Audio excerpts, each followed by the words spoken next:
Good morning. Thank you for joining me for my talk called Debate and Argumentation, How to Win an Argument. My name is David Steinberg. During my presentation, you can submit questions using the Q&A feature located to the right of your screen. And after my presentation, I'll do the best I can to get to some of your questions as time allows, and I can email responses later.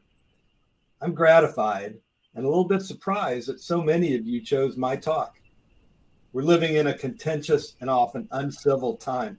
Debate and argumentation don't always have the most positive buzz. Of course, maybe that's it. You're here for the survival skills you need to help you navigate this chaotic and confrontational world. You feel the need to arm yourself. Well, frankly, I kind of hope that's it. It's not because you want to know how to impose your will upon your opposition and crush them into submission. I mean, that's okay if you're debating for me. If you're an intercollegiate tournament debater, especially a hurricane, but outside of the safe confines of the competitive game of debate, that's really not an approach that contributes to getting along very well with others. Don't get me wrong, I love debate. I'm a true believer in the activity of debate, all that it teaches and how it works. I don't think there's any other organized activity for students which is as valuable or exciting. I love that it empowers our students to own their learning, to develop critical thinking skills and advocacy, and to grow together in a debate family, so much more. Keep in mind, though, that while the skills and habits of thought that are developed through debate are invaluable, they have to be used carefully. As Spidey taught us, with great power comes great responsibility. So why did y'all come here to learn about argument? I would love to teach you debate. I can't really do much of that in the short time we have. So my goal will be to adjust the way you think about argumentation and debate a little bit, to identify some of the things that get in the way of productive arguments, and to offer what I think might be some useful tips. Maria forwarded me some of the comments that some of you made when you signed up. One person said, given that I can't win an argument or even a basic conversation with my 15-year-old daughter, I'd like to learn to better deal with the psychology of our interactions. This worries me a little bit. My wife is a family therapist. I think you may need her more than me. If you're trying to win a conversation with your daughter, then you may have bigger problems than debate strategy. Actually, I really kind of like the comment, though, because you use the word conversation, which is the right way to think about an interpersonal context for arguing. And although I had sons, not daughters, I well know that at 15 years old, every conversation can be competitive. But we may need to rethink a little bit what it means to win.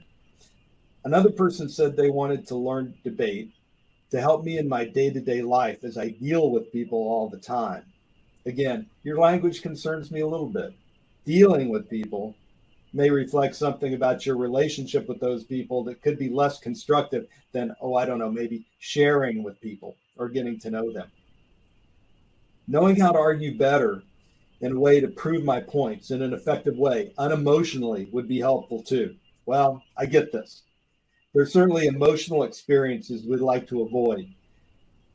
And I'll suggest to you that emotion is a powerful component of effective argumentation. Relying on reason alone can cause us to miss much of the potential of effective argumentation. So don't dismiss emotion as an important component of argumentation.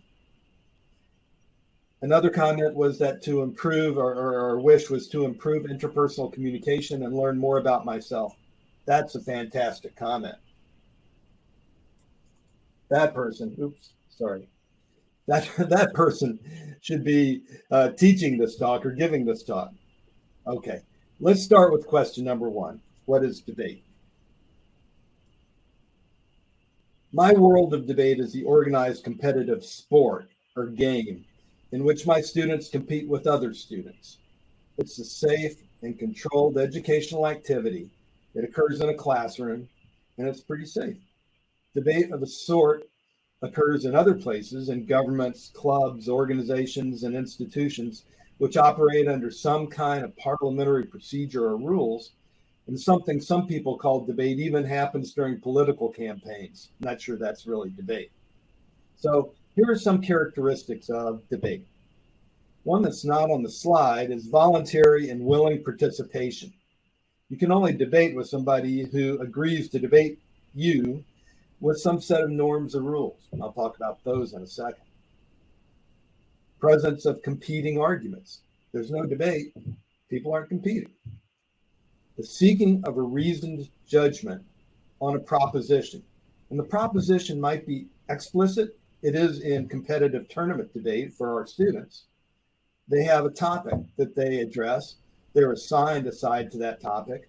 Sometimes it's more implied, like vote for me. But either way, there's a focus. There's a locus of clash. There's a point at which somebody listening can decide which side of the argument is better supported. And finally, most importantly, what characterizes debate is that there's a decision by an impartial judge. Even in parliaments, governments, in club organizations, there's a conception as we enter into it that theoretically we will support the stronger argument as we hear it, and we will vote in favor of those things which make sense as they are argued.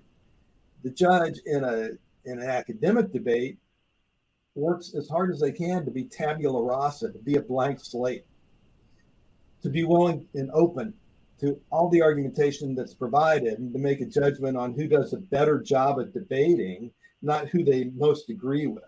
Now, as you know from your experience, that's probably not the case when you're having an argument or a conversation with your 15-year-old daughter or with those people with whom you're trying to come to some sort of agreement.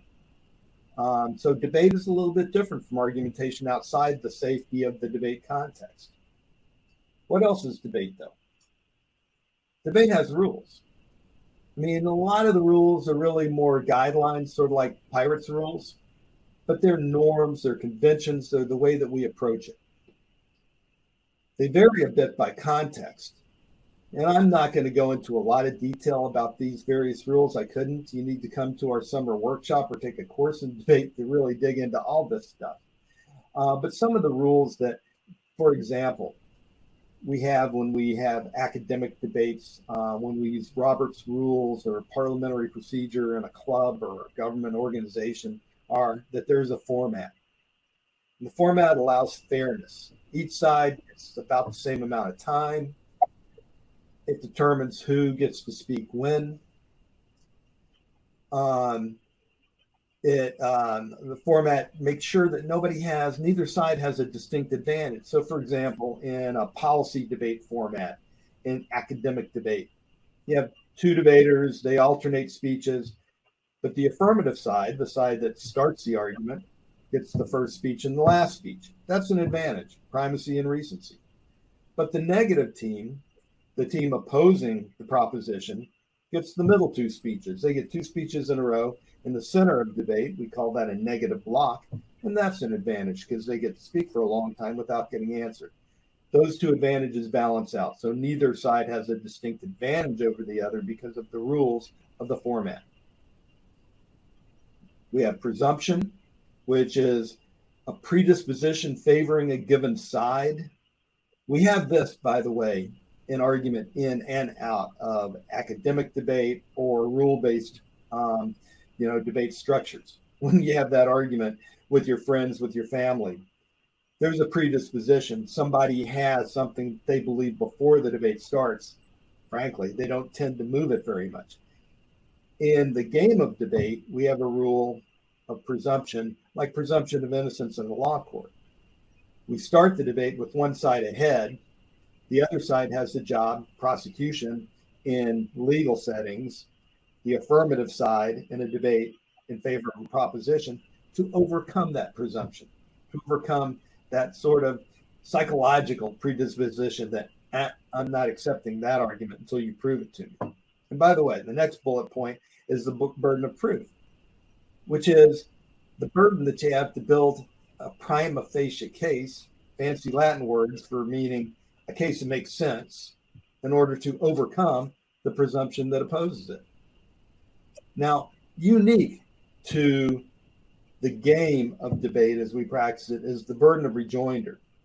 This is the idea that if you don't rejoin my argument, You don't answer it. I win. Doesn't mean I have a better argument. It just means I had an argument. And your responsibility is to provide some answer to it. Kind of makes some shifty, shady debates sometimes.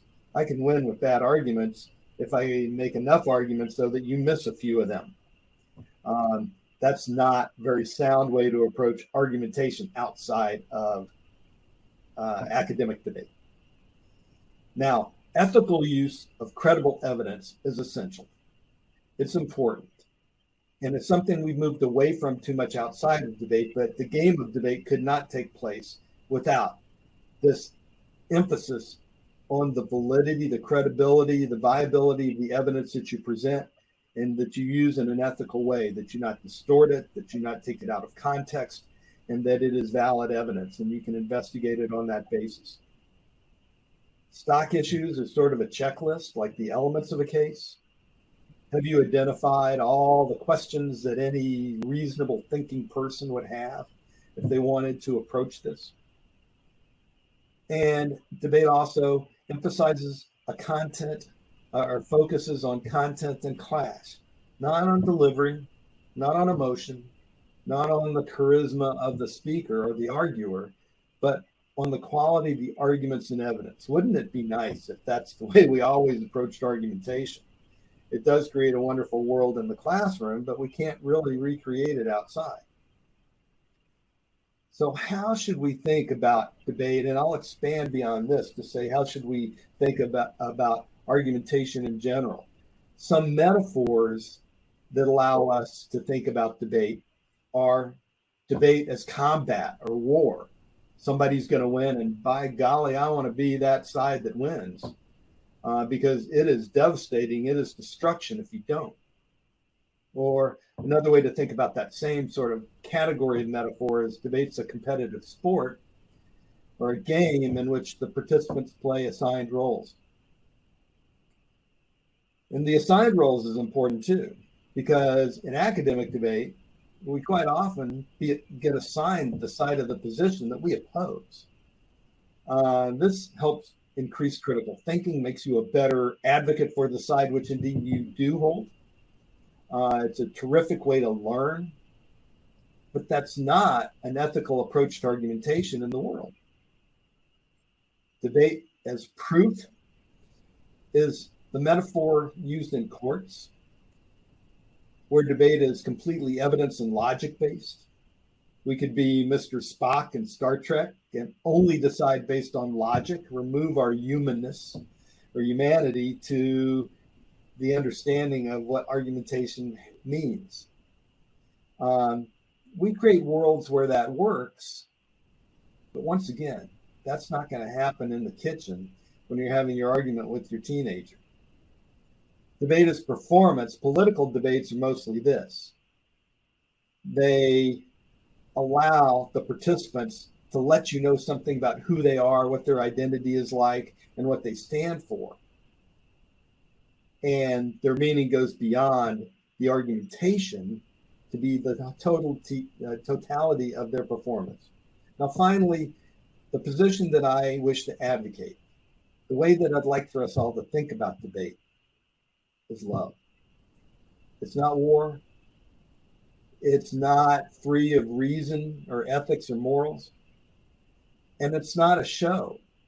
It's about coming together to understand each other a little bit better, to help solve problems and to accomplish things. Now, debate requires argument, argumentation. What does that mean? Argumentation can be defined as reason giving in communicative situations by people whose purpose is justification of acts, beliefs, attitudes, and values, i.e., reasoning. Most important word or words in this definition are reason giving. We give reasons for a number of reasons because we want people to do what we want, i.e., acts, to believe what we want, to have that belief system about factual information, to change attitudes, which are predispositions to act, and perhaps, although it's the hardest thing to address and hardest thing to change, it's so deeply baked in, to alter or at least open minds to shifting values, judgments of what's good or bad, right and wrong. But what's key is not those things. That's the objectives that we're going to try to accomplish by making arguments, but rather what is key here is reason giving. And what's a reason? Reasons are audience-based justifications for or against propositions. Theorist Walter Fisher talks about good reasons. There are good reasons and less good reasons. Good reasons have to fit your audience, right? They differ and are unique to the audience. They only work if they're psychologically compelling for the given audience. I mean, we would like for them to be logically and cognitively compelling, but we don't get there if we can't overcome the psychological resistance to the reasons. So they have to be specific to and shaped and formed for that audience. So you have to look for good reasons. They accomplish our goals for arguing.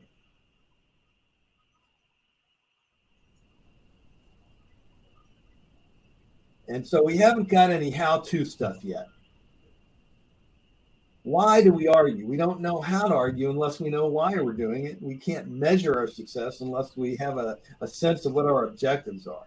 Well, we argue to resolve conflicts. Conflicts are inevitable.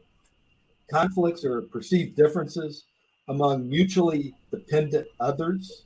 If we consider ourselves important, if we're engaged in some sort of relationship that matters, and we can't agree or we have difference, which of course we do. We live in different bodies. We have different life experiences. We've been taught different things. Everything has shaped our self-systems differently. So conflict's inevitable, and we use argument to try to find the ground in between our differences to resolve conflict.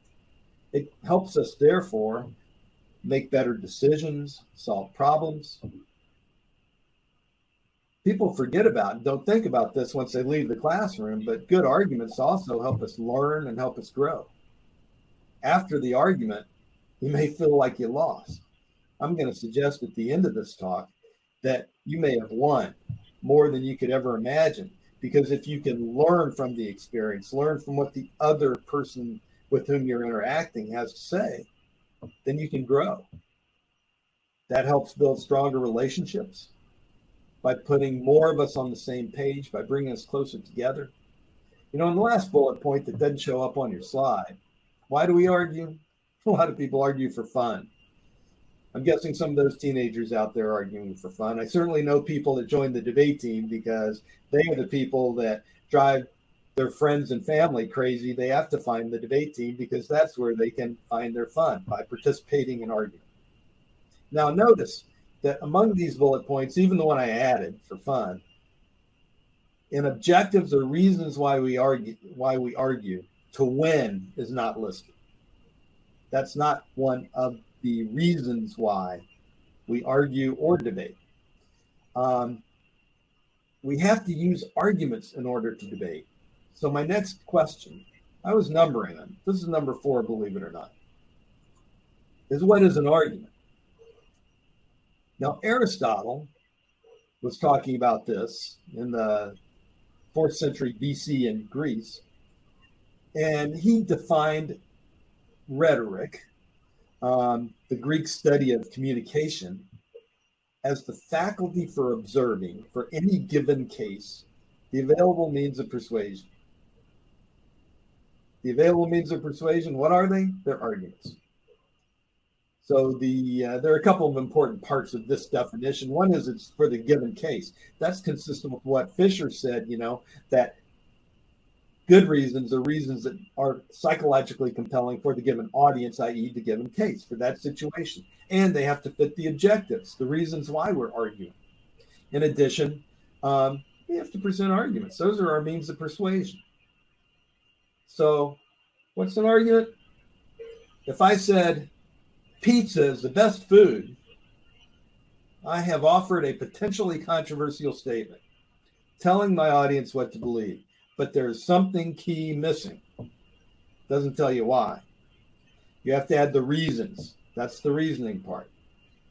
Stephen Toulmin designed this model suggesting that it's a simplified model of argument. There are other parts even in Toulmin's model, but we'll cut to the chase. These are the basic parts of any argument: data, warrant, and claim. Data is our starting point, what we've got to go on, some bit of information. Pizza is the best food to have with beer. That's my information. I did an informal survey at the bar where they serve pizza and asked a bunch of people enjoying pizza and beer together, what's the best food to have with beer? And they said pizza. That's my data. My claim, I already said it. Pizza is a great food.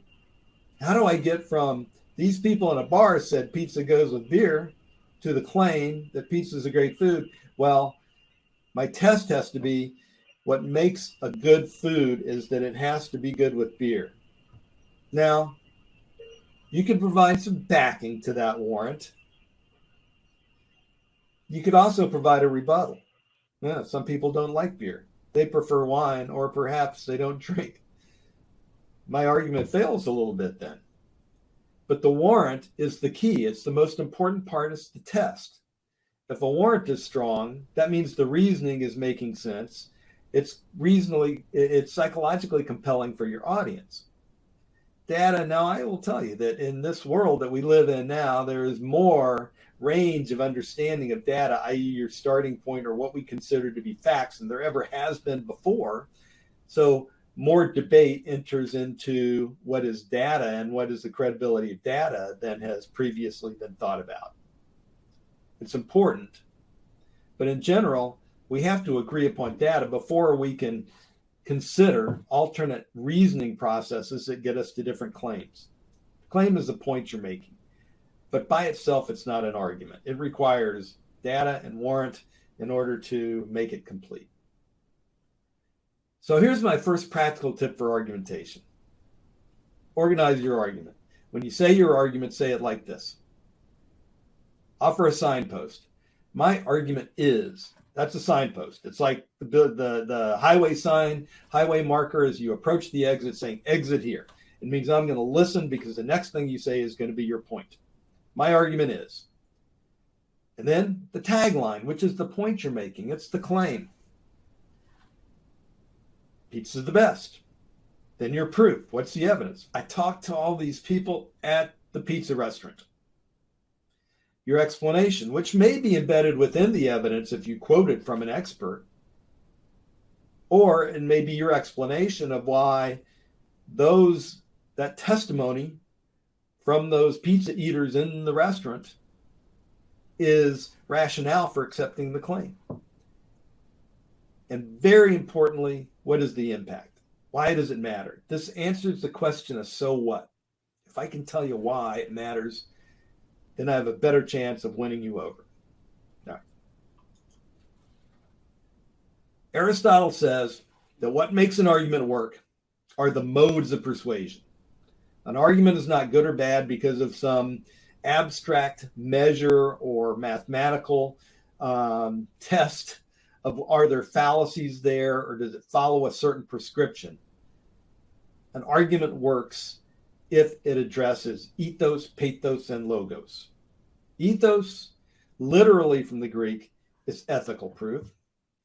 It's about the ethics or the morals, but it's a little bit bigger than that. We think of it as, and these were, once again, Aristotle's categories of ethos include character, sagacity, and goodwill. Character? We ask this question in political campaigns, which candidate has better character, or is there any issue regarding their character?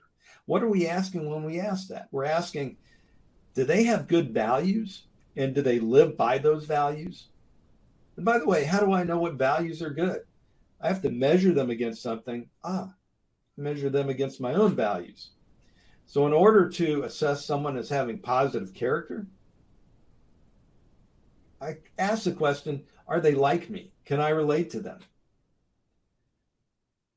Character is much about identification. If the speaker, the arguer, can connect with the person they're talking to and establish that they have stuff in common, they share values, they have the same set of morals, then they're going to be graded highly. They're going to be assessed well on the character measure.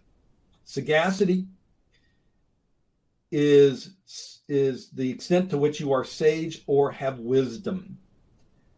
Sagacity is wisdom, knowledge, or competence. It's, are you an expert? Do you know what the heck you're talking about? And goodwill is what it sounds like. Are you concerned about the interest of those people for whom you're arguing? So ethos is the judgment that the audience makes of the speaker, and that matters. It's not the logic, but it affects the way I perceive the logic.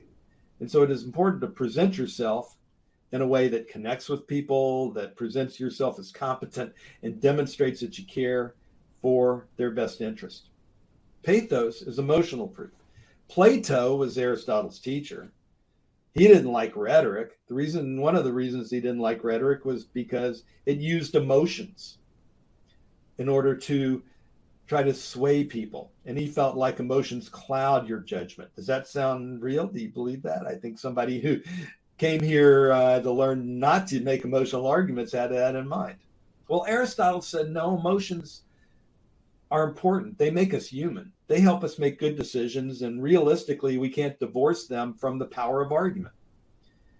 They will affect in color how we interpret reasoning, but really they're part of the reasoning too. And so emotions, we recognize, and a lot of research backs this up, are very important components of argument and persuasion. And logos is logic, but not necessarily formal reasoning, like where you test it out against mathematical rigor and are there any fallacies here, and it is a syllogism where every premise is established before we move to the next. Not like that. That's hard. That's dialectic. There are places where we do that. But in arguing, in rhetoric, we use practical common sense reasoning. It has to make sense to my audience. Once again, back to that core test of good reasons. Is it compelling to the audience to whom I am speaking? All right, so now you know a lot of stuff. You know what debate is. You know what argumentation is, and you know what arguments are. But no matter how hard you work, a lot of times it doesn't work. You don't win. You don't win people over. You don't persuade them. They still disagree with you. Why is that? Why do arguments fail? Well, here's some barriers that we might talk about. I think the first one is one of the most important ones. It's the orientation that we have. And some of this is cultural. Some of it is personal. It's a function of your personality. Some of it is contextual.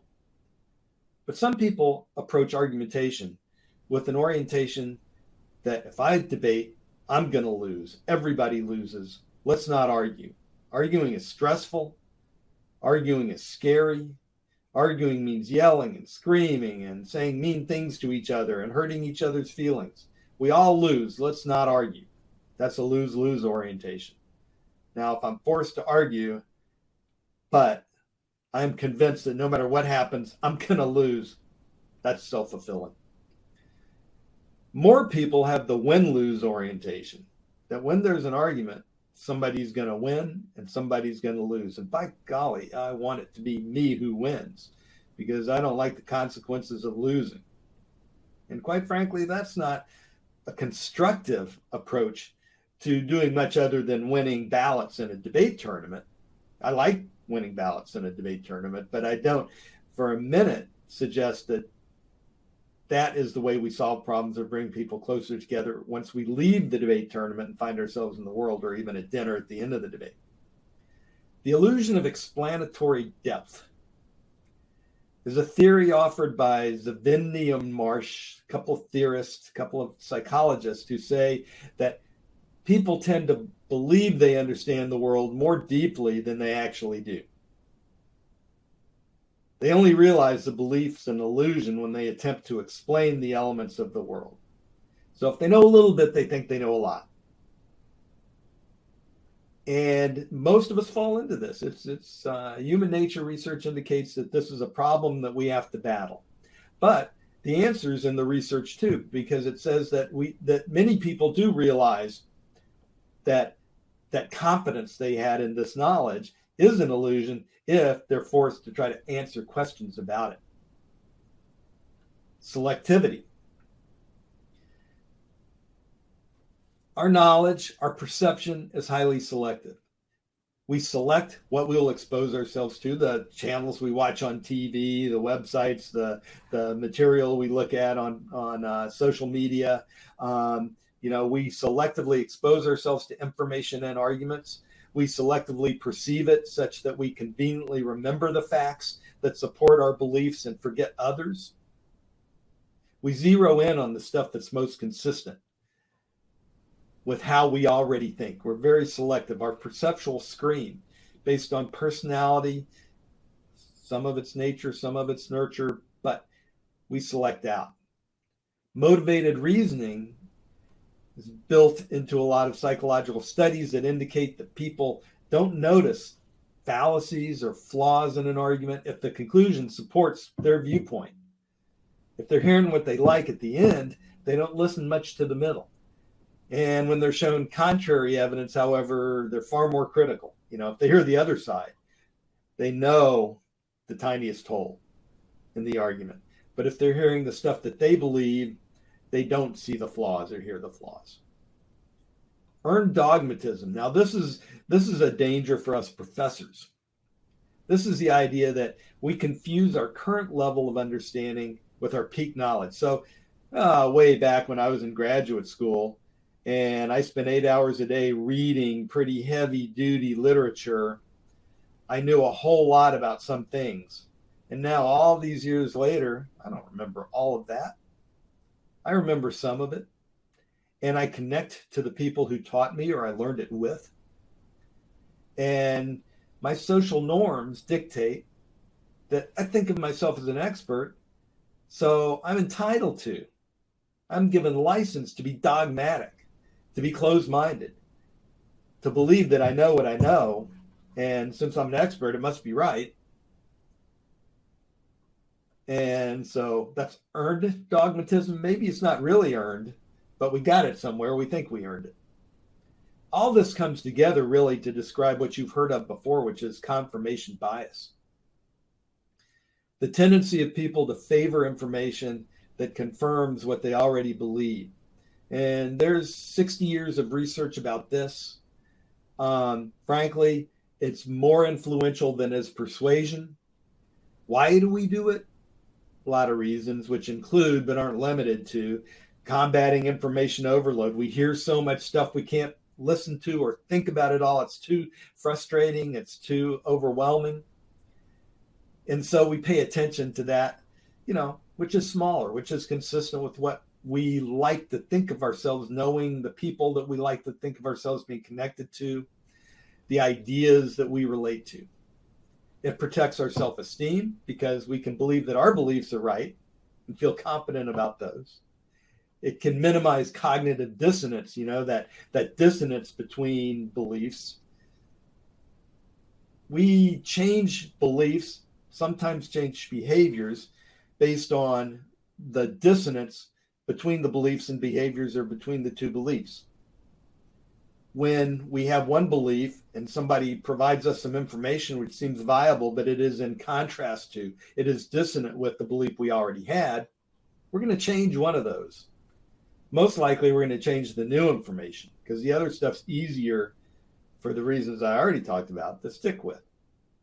And what's scary for a debate coach is the backfire effect, which is that your pre-existing beliefs not only make it harder to persuade you, but when you hear good evidence against them and good arguments against them, does that make you open your mind and become willing to think about these new arguments? More likely, it's the backfire effect. It strengthens your existing beliefs. You dig in, you entrench. So those are some hard things to overcome. How do we argue? Well, lucky for you, I've got 18 tips or approaches. And we won't be able to dig deep into any of these, but I think if you tie them all together, they're going to get us towards an argument of love. So let's dive in. Number one, determine the demands of the communication exchange. Most importantly, who's the judge, right? Who is it that you're seeking to persuade, if it's persuade, to connect with and relate to, if that's your goal? Identifying the goals and the situation, but especially who it is that you're addressing, and knowing as much as you can about them, about their motivations, about how they came to have the opinions that they have or not have any, which happens too. Know as much as you can about the situation, the objectives, the reason for arguing, and especially the judge, and shape your arguments to the judge. There are very few arguments that exist in a vacuum. They all exist within a context, and knowing the context will allow you to do what Aristotle said, shape your argumentation to the given case. Second, adopt and promote a win-win orientation. I talked about lose-lose and win-lose. The better choice is win-win. If we argue openly with a willingness to listen to each other and to move towards the center or some new location, then we can all win. Everybody who participates can grow, can find better solutions to problems, can learn from each other. And so the win-win orientation is better, unless you're trying to win that ballot in the debate tournament. Lead with pathos and ethos. All three, pathos, ethos, and logos, are important. But in argumentation, our default, our knee-jerk is to emphasize the evidence and the logos too much. They should all be equal, but pathos and ethos can be the entree in. There's a halo effect. If you win somebody over personally, then they're more likely to listen to your argumentation and your evidence logically. Pathos, our resistance weakens or opens when we feel positive emotions. So lead with pathos and ethos. Don't discount those as important parts of your argumentation. Number 4, agree as much as possible. In a whole debate, there's a lot of arguments. But if I can focus in and zero in on just the few that we differ on as the things that we need to resolve, because we agree for the most part on values, on objectives, on evidence, then we come together rather than being apart. And it's way more strategic. It's a better use of time.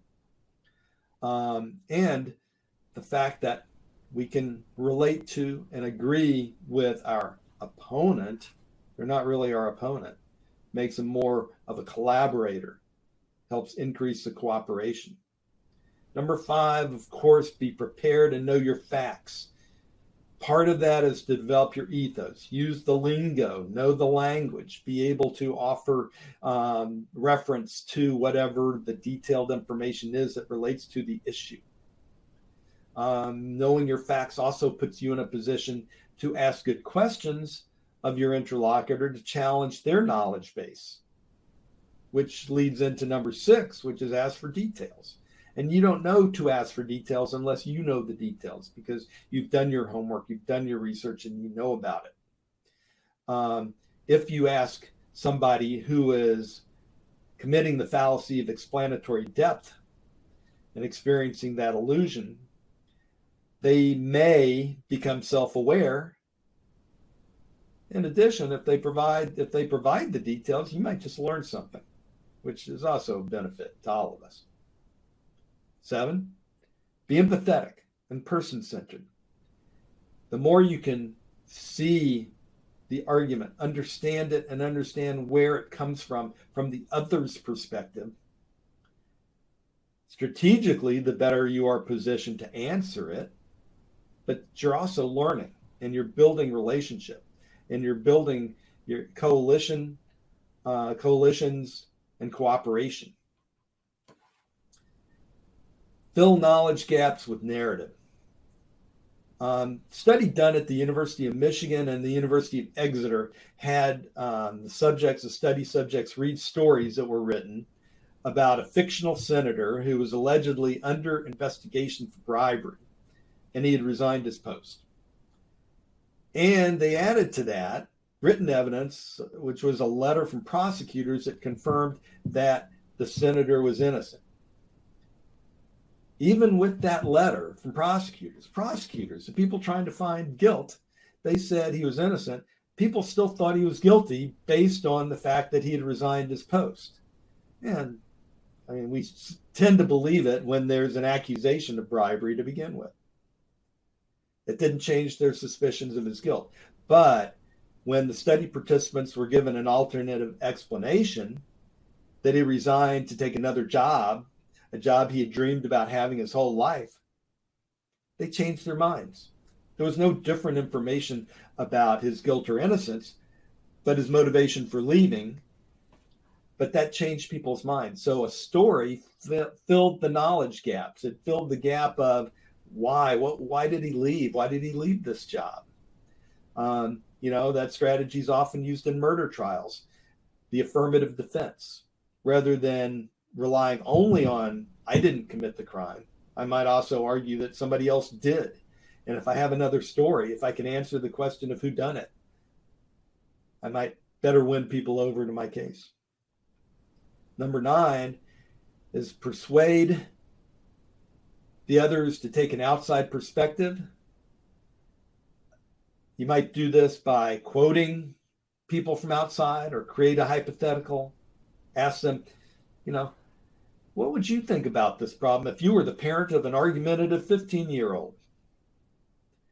That increases psychological distance from the issue at hand, cooling the emotion-charged reasoning, not separating yourself or the arguer from emotion, but allowing them to combine emotion with evidence and reasoning more dispassionately.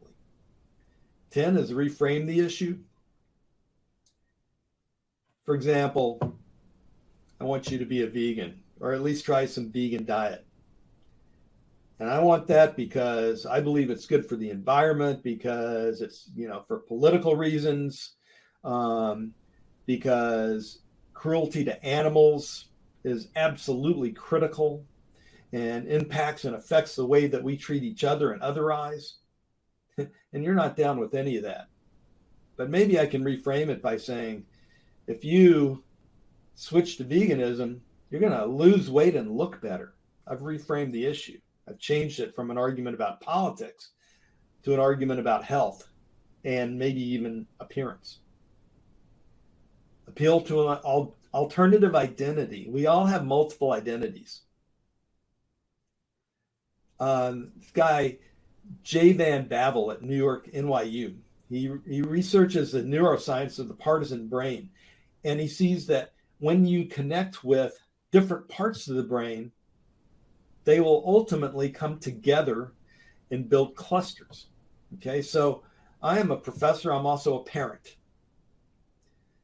I'm a sports fan, but as a parent, I'm concerned about the danger of certain sports to cause brain injury. That does create some cognitive dissonance. That's another issue altogether. But as far as finding an alternative identity, maybe rather than addressing me as a sports fan, you should address me as a parent. That's going to change my focus. But because it's still me, those identities are interconnected.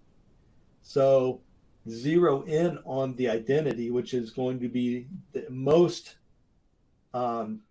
open to the side of the argument or the information I'm providing. 12 is be kind, assertive, do not be confrontational or aggressive. Surprisingly hard to follow this rule because argumentation tends to be pretty tough to escape that wish to dominate, that desire to impose yourself on others. Doesn't work. Doesn't win people over. Kindness, assertiveness, not aggressiveness. avoiding confrontation. That's a better approach. Effective delivery, which is both how you give a speech, but also nonverbal interpersonal interaction. Quiet confidence, be open and friendly, signal openness and engagement, use minimal encouragers, smiles, eye contact, lower, slower tone and rate. Demonstrate through your manner, empathy and openness. Tell stories. The best kind of evidence, well, I say the best kind. Numbers are great. We are overwhelmed by numbers. Statistics are very persuasive, more than they should be. But to tie them together and to connect with ethos and pathos, stories fill gaps and stories draw interest. Tell stories that have fidelity, that match and resonate with people's lived experience. Annette Simmons has a great book called Whoever Tells the Best Story Wins. Tell a story that has plot, that has characters, that has details that allow me to relate to it. Find a theme and repeat it. In 1993, Jimmy McMillan ran for mayor of New York City. I don't know if any of you have ever heard of this or remember it, but his party was called the Rent is Too Damn High Party. Every time he gave a speech, he said at least 20 times in that speech, the rent is too damn high. Now, this guy was a little bit of a nut, but when political campaigns come up in New York, they still sometimes channel that theme. And so if you can find the theme, the point, and repeat it, that can benefit you. Compare and contrast your motivations, goals, aspirations, stories, evidence, impacts, and identifications with your opponent. Be positive. Hope over fear. Optimism over pessimism. We're going to get something out of this. I'm not frustrated because you're wasting my time. No, I'm loving this because we're having the opportunity to engage. And the last item on this list is don't tell others they're wrong. Don't tell them what to think. Don't draw attention to the game. Don't say I won. The least likely way to persuade someone is to say, you're wrong. That evidence you're reading is stupid. Why are you paying attention to those people? That is going to entrench them. Use pathos and ethos and interaction to come together and open up their logical mind. So I hope if you can follow even one of these things, you move a little bit more towards argumentation as cooperation. Communication is amazing. Communication enables community. It allows us to have something in common, to create shared understanding. And argumentation is just an instrumental application of communication. Argumentation usually divides people, but if you think of it a little differently, it can bring us together. It can be a tool to do that. Argumentation is love. It can take people whose positions are polar opposites and move them together. And it can also become combat. I prefer love. Words, not war. And be open to learning, to moving and opening up, moving up, opening up. One of my favorite movies, I hope maybe you've seen it, you'll get the reference, is White Man Can't Jump with Woody Harrelson, Wesley Snipes, and Rosie Perez. And Rosie Perez's character, Gloria, said in this movie, sometimes when you win, you really lose. And sometimes when you lose, you really win. And I think that's more true in argumentation than it ever was in basketball. You may lose the argument, but you've won a relationship, you've gained knowledge, and you've expanded your ability to understand and proceed through this chaos that is the world we live in. And I think we have a couple of minutes for questions at this point.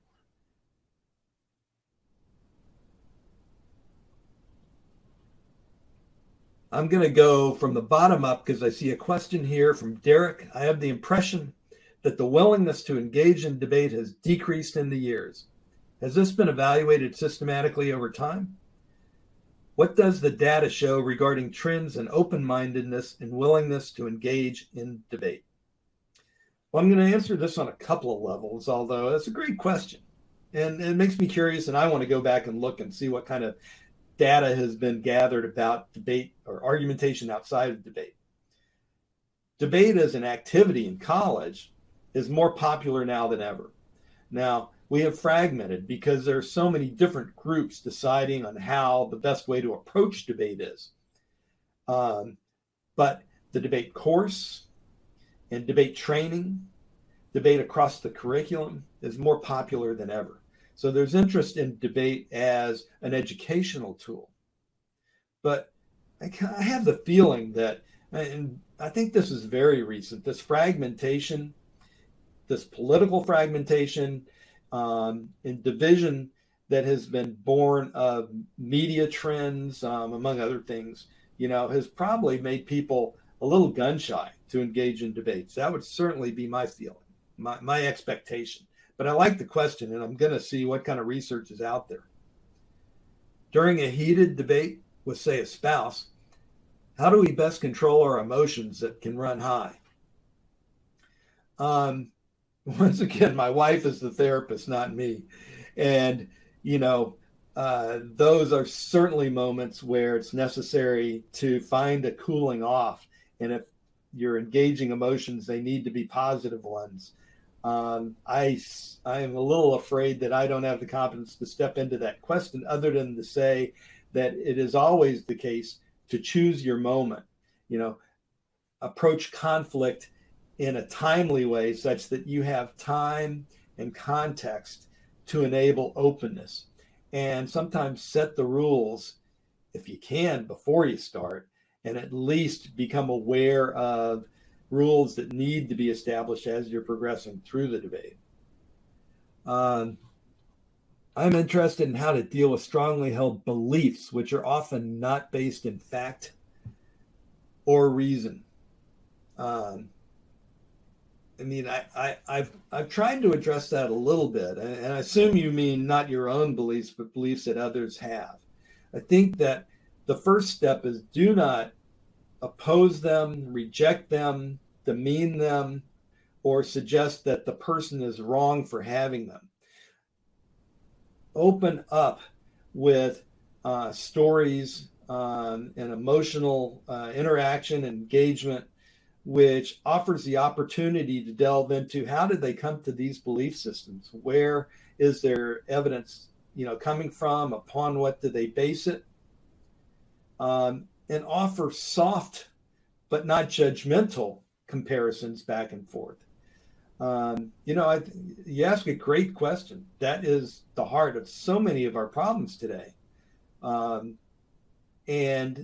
we have the ability to transcend, but we have to approach it openly with a willingness and a desire to become smarter, better, wiser, and more interactive and cooperative. And that's a challenge. All those reasons I read and the barriers are reasons why we don't get there. And the 18 reasons are only a baby step towards accomplishing, transcending those baked in beliefs that are ill-founded.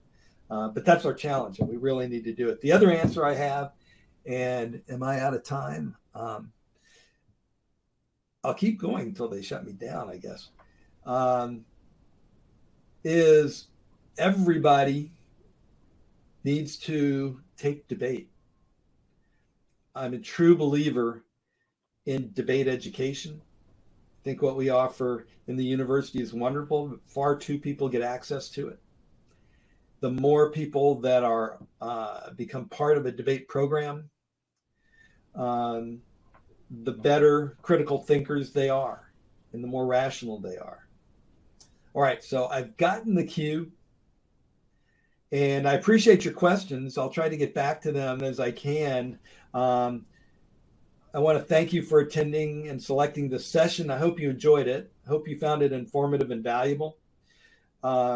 Join me if you like, if you're able, at the networking session at 2:30 this afternoon. And I'll be there to answer your questions or to share more about me and debate. And right now, it's time to transition over and introduce you back or send you back to Xavier, your host, who's going to introduce a video tour of Lakeside Village. And following that, you'll see the keynote address. It's going to start promptly at noon. So thank you so much for your attention. It's been fun, and go Canes.